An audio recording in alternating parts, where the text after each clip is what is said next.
Homemade fish sauce by Hương.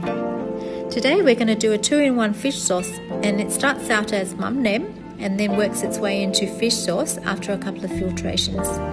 Now we're going to need 5 kilograms of mackerel scadfish, 1.2 kilograms of rock salt and half a pineapple. With the fish, we'd want it clean, gutted and rinsed in salty water and either sun-dried or towel-dried until the fish is touch dry. With the pineapple, we'd like to remove the skin and the eyes and chop it into small pieces. If you can find one of these pineapple eye removers, it's going to make your life so much easier and works just like so. We will also need a large glass container that's sterile and dry before we start. Now we start with salt, always with salt, and alternate between fish, salt and pineapple, whichever order you choose, as long as you start with salt and end with salt, and this is to ensure all the bad bacteria is kept out.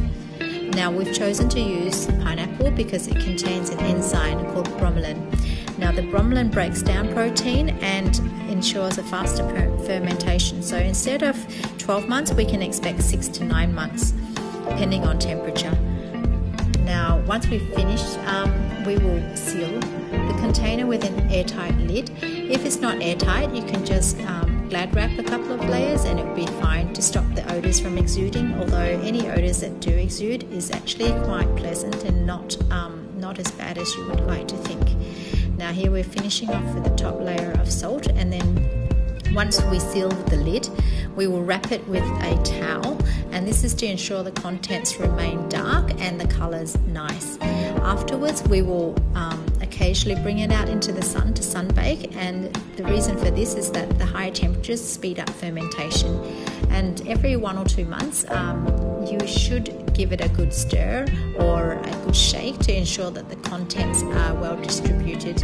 And here you'll start to see the fermentation start and the liquid starting to come out of the fish. And after a year, it should start to look like this, nice and soft.